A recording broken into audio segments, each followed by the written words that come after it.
So you know what I've been really getting tired of recently? Power scaling in anime fights. Like versus fights. Some examples to throw out there. And it's not just anime, it's all around. Like Sanji versus Zoro, One Piece. Or Spider-Man versus Batman. That's a common one. Or the one most people know about, Superman versus Goku. I think where it came from really boils down to like how these characters relate to each other.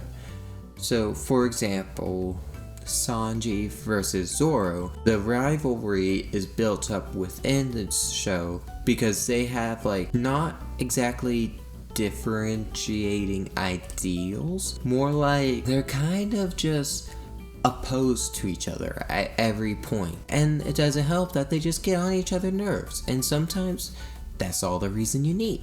But then you have things like Goku versus Superman, where they're very different characters, but they are also defined by being the most powerful. And then you also, it doesn't help that in the English dub for Dragon Ball, I believe the original Dragon Ball Z, there's a line where Goku talks about like being a hero, which isn't really his character, to be honest. But versus battles are everywhere, and honestly, I enjoy it. I'll sit down, and if you have like two evenly matched characters, I'll explain why I believe which one should win. And it can be fun. It can be really fun. I mean, I watch Death Battle.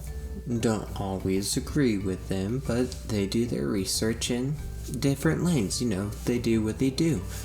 It's a fun time. Except some people just have to be so toxic about it.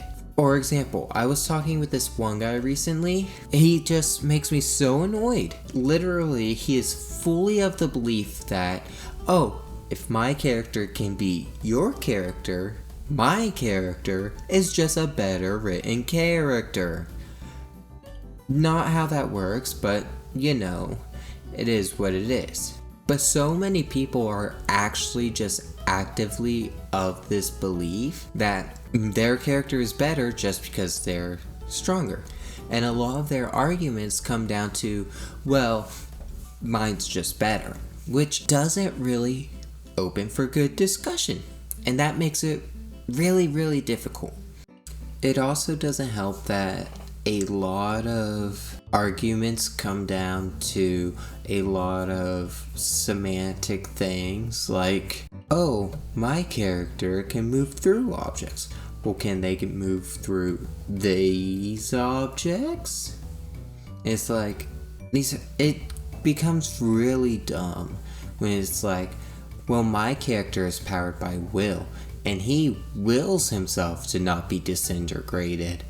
It's really difficult. Recently, this person I was talking with was going on about Archie Sonic and how Archie Sonic needs to be considered when you're talking about Sonic. Archie Sonic, I fully believe to be something completely different than Sonic normal. I mean, really though, Archie Sonic does some pretty crazy things. He's out here like bending space-time and moving faster than time could allow and things like that. It's absolutely crazy. But he refused to accept anything but Sonic is an all-powerful being, therefore he's the best written character of all time. Really annoying to talk to. I'll engage in this kind of discussion when it's fun, and when you take that fun out is when it gets really hard to honestly respect your opinion, because your opinion is wrong no matter what it is. Overall, it's just really hard for new people to get into fandoms when there are these kinds of debates that go on and on and on. It can be really intimidating for a lot of people. So, if you're gonna talk about these kinds of versus debates, here's some easy rules. 1.